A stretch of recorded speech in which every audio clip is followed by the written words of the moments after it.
This is the Hidden Killers podcast with Tony Brueski. Featuring author, psychologist, and daily contributor, Shavaun Scott.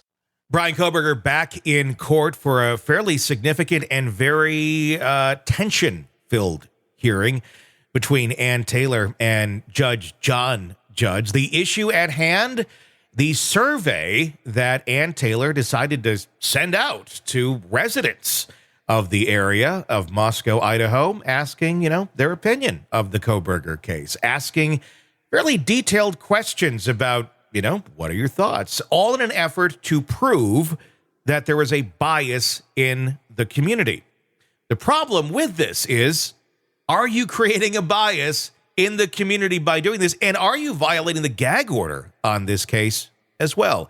Judge John Judge, it's always hard to say that one, seems to think so, although nothing has officially been decided yet, but there was a demand to stop the survey. Joining me to discuss, Shavaun Scott, psychotherapist and author. What do you think of this? It's a somewhat, I wouldn't say common practice, but it happens, I'll say that, where they may send out surveys and things like that to potential jurors. And again, these are not to even the known jurors, because we're not even near that point yet. But how can something like this have an effect on a community? I would love to read the questions. That hasn't been revealed to us what they were asking. But you certainly can frame perceptions. You can influence perceptions with the way you ask questions. And just by receiving something in the mail, well, there's an impact. That is, it may go one way, it may go another way. We don't really know without seeing the contents here. But yeah, I think it was probably the right thing that the judge did to say, let's not do that here. It's already there's enough out there about it. Well, that's kind of my thought. I would imagine if you're not aware of this yet, I don't know who you are or why you wouldn't be if this happened in your very, very small community.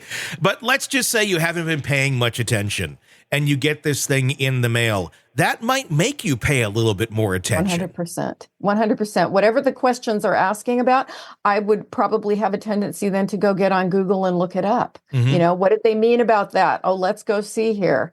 So yeah, it's interesting. Good strategy or bad strategy here? She's very hell-bent on trying to get this thing moved to another county. Some of the arguments made, well, it'll be closer to the airport for everybody who wants to come see the show. There's better restaurants. That was literally one of the things that was brought up today as an argument in court. I was kind of taken aback by some of those points because I don't think anyone really cares. It has nothing to do with finding justice here. Oh, great. The gawkers and reporters we can get better food or something, and we can stay at a nicer La Quinta. It just doesn't make a lot of sense. I mean, especially when you're stirring the pot here and adding, more fuel to the fire of a community. Yeah. It would be fascinating to read the whole thing. I don't know what was in it, but I agree. At what point because we hear about this and sometimes trials get moved to other counties because of the media sensation that they are.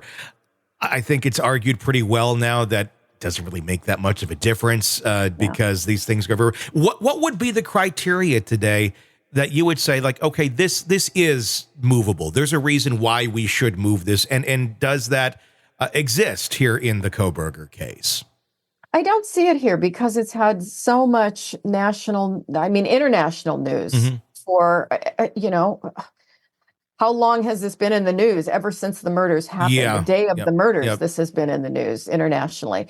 So I don't think in this case, it's going to make a bit of difference. Now, in a different case where, small town, didn't get any publicity outside of the town, sure, I've seen that happen many times. But that's not what we're dealing with here, so I don't think it'll go that way. That's an interesting way of looking at it, where it would be a smaller or much less profile case, but the town itself is engulfed in it. I could see that. I didn't even think of it that way, but obviously that's not what is happening here. And then there's concerns that it violates the gag order. I'm wondering what sort of repercussions that could have if they do in fact find that was in violation. I mean, there could be censures. I don't know. Ann Taylor certainly tries everything. She, if I decide to commit a murder, I'll do it in Idaho. And and hope you get Ann get Taylor. hold of her. Yeah. Yeah, she certainly has her work cut out for her, and she certainly has been quite creative on her strategies. We'll see if this one works. Time will tell. Yeah, we can't say she's not trying everything for him. Not at all. All right, we will wrap up right there. Sick of the ads? We are too. Start listening with no commercials now and get access to all of our episodes in advance of everyone else. Become a True Crime Today Premium Plus subscriber on Apple Podcasts. Search True Crime Today Premium Plus on Apple Podcasts or go to our podcast page and sign up now. True Crime Today Premium Plus. Sign up now.